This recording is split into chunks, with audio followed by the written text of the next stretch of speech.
Chapter 4. Worth 1,000 Words. Stood by the cash register, holding my breath. Staring at the photo, hoping that if I looked at it long enough, the woman would turn into someone other than me.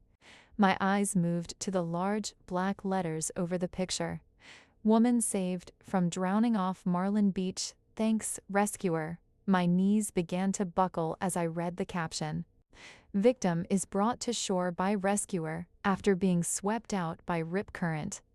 A crowd began to form around me. The girl who almost drowned, a man said. And then a child asked, "Why couldn't she swim, Mommy?" I turned to the child. "I can swim," I said, crossing my arms defiantly. That's it, I thought. I've got to put an end to this. What if Hayden ever saw that photo? How could I explain it to him when I couldn't even explain it to myself? Or what if the media got hold of it? I mean, the real media back in New York, where they would recognize me. Maybe the chance was slim, but my heart began to rattle in my chest. When I thought about what would happen to me to Hayden, I couldn't take the risk. The first thing I needed to do was get rid of all the newspapers in this store. I leaned over the counter toward Phil. "Excuse me," I whispered. "What would it cost to buy all of those?" I pointed toward the papers, my hand trembling. Phil squinted at me. "You want all of them?" "Yes," I said. "All of them." His mouth twitched for a second and then he smiled. "Oh, I get it. Souvenirs." Someone behind me whispered she's going to sign them and sell them. "Please," I said, as I tried to breathe in and out slowly, the way Hayden always told me to do when I got flustered or upset. "I'm not going to sign them or sell them. Breathe. Breathe. Breathe. DS. I just want to buy them. Please. How much?" I had my wallet out and ready. Phil rubbed his chin. "Well, I'd have to count them. We get 500 every day and they're 50 cents a piece." "Okay," I said. 500 times 50 is... Yes. "But we've sold a bunch," Phil said, shaking his head. "So let me see." He narrowed his eyes and looked at the ceiling. I took out 4 crisp $50 bills, 2 tour ties, and a 10. "Just take this," I said. Shavir the money at him. "I'll pay for the full 500. Phil looked at the money as though it WW foreign currency. Well, key, ... single quotes. Then he scratched his head. "But that's too much." "No, please," I told him, pushing the bills his way. "I insist." It took me 3 trips to haul all of the newspapers to my car as speed walked to and from the market, trying to avoid the stares of the customers.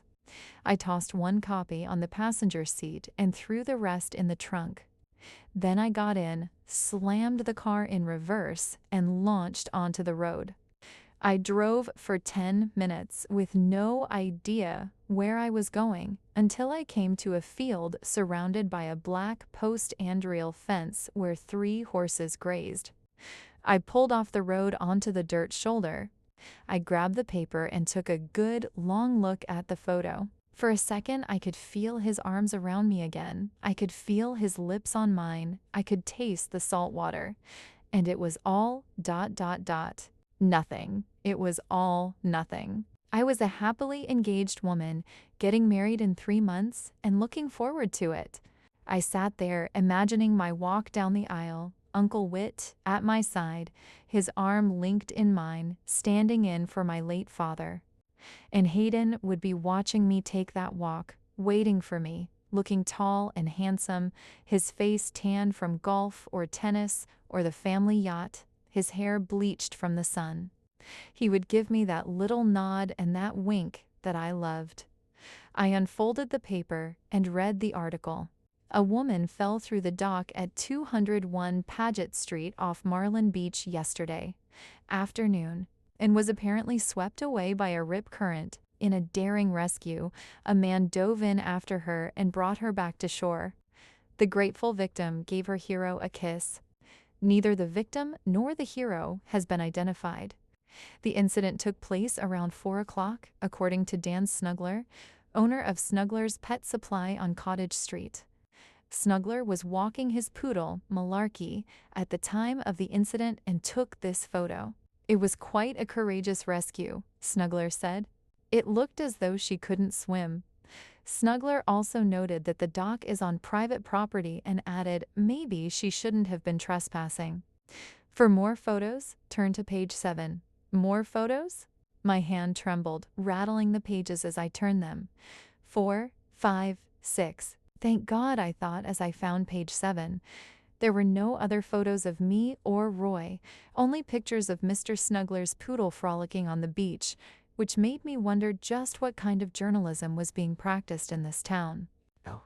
And what was that bit about the daring rescue, and the hero, and the trespassing?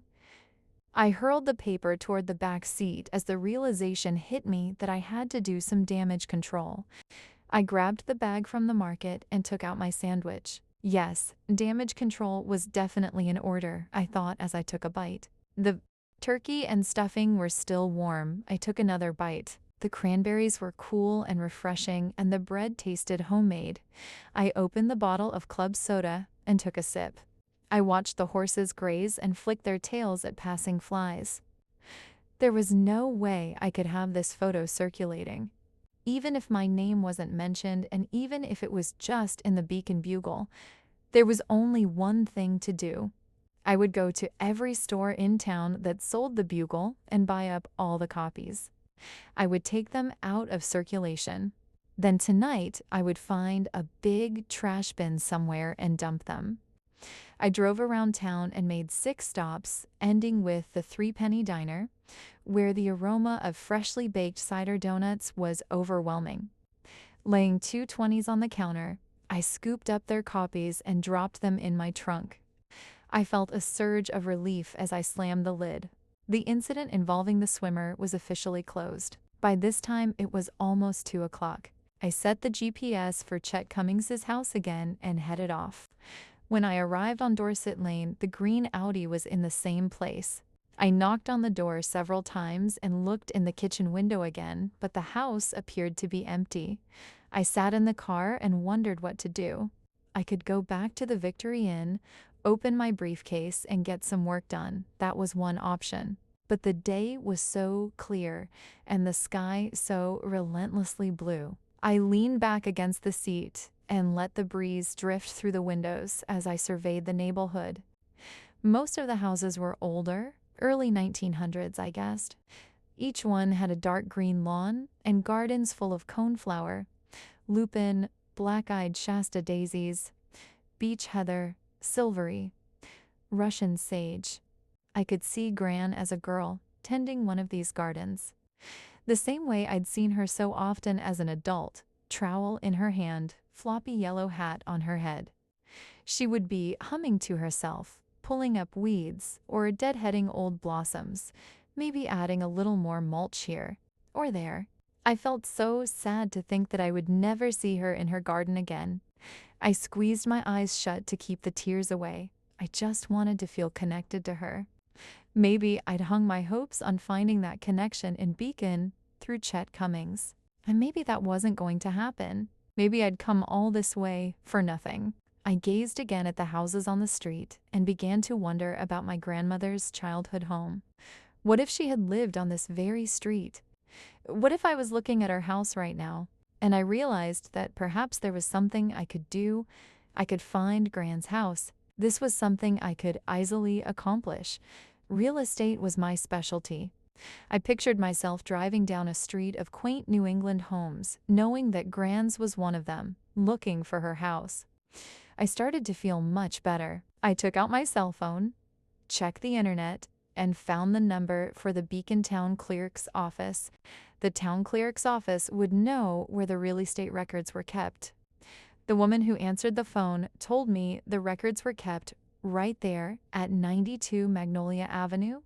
Finally, something was going right. The Beacon Municipal Building at 92 Magnolia Avenue was a 1-story red brick structure with 4 windows across the front, white shutters, and a white cupola above the double front doors.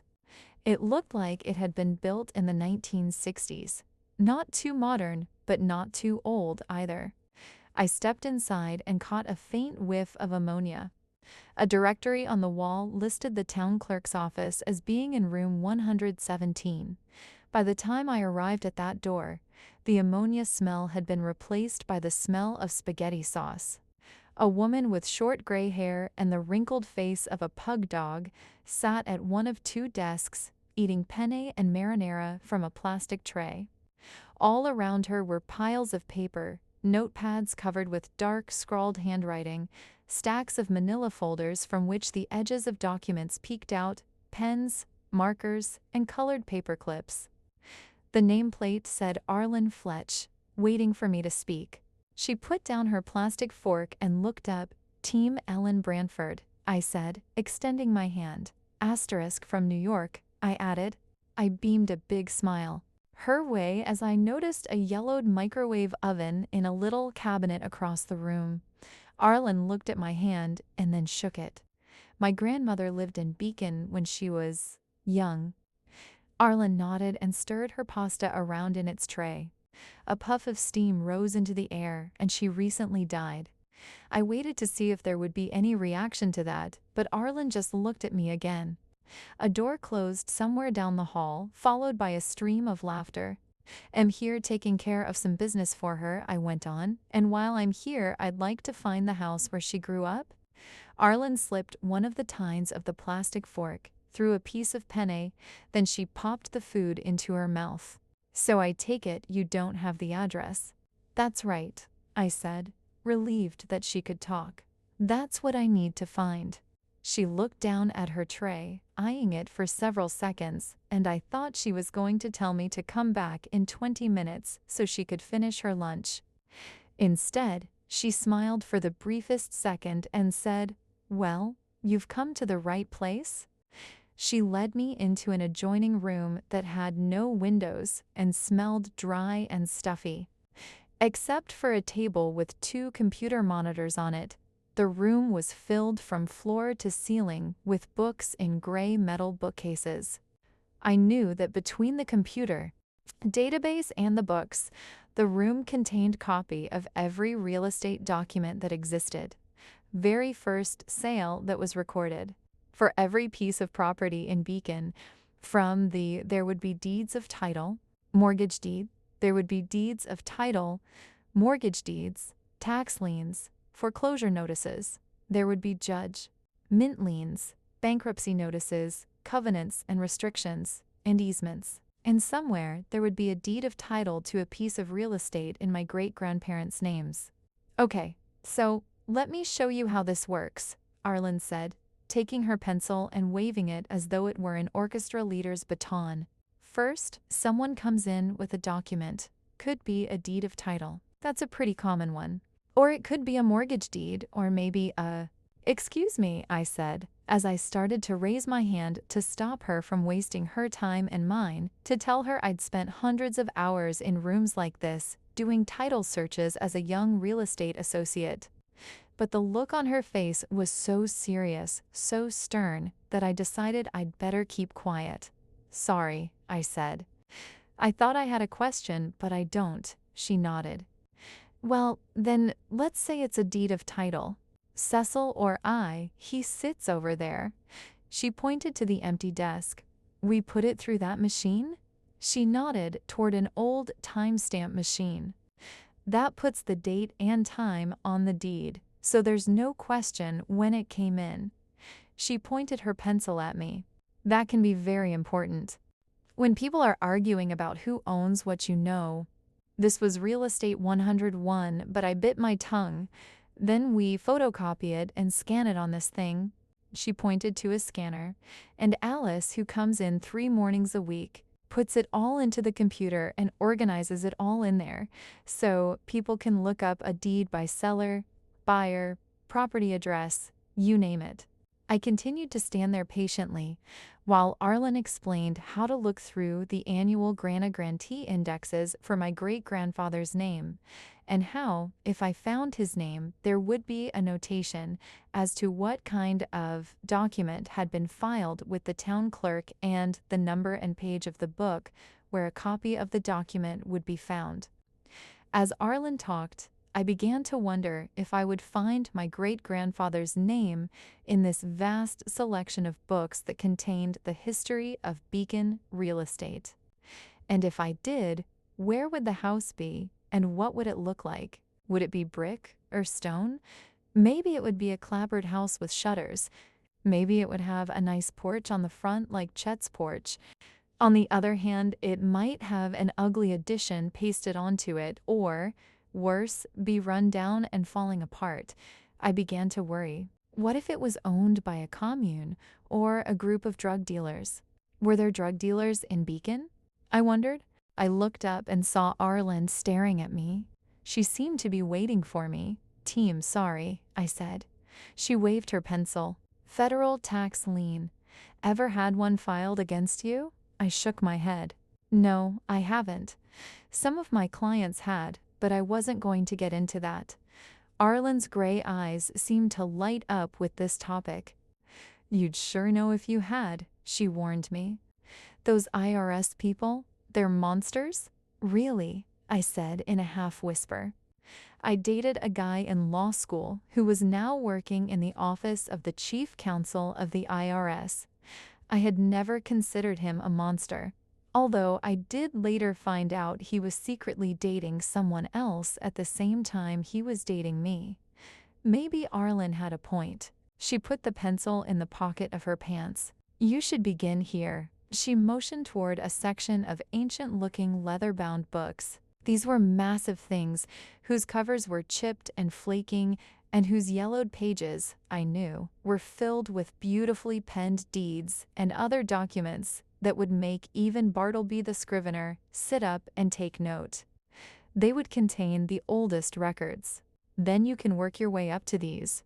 She moved her hand across the room, indicating shelves of books with white plastic covers, a modern filing system to hold photocopies of documents created on typewriters, and, later, computers.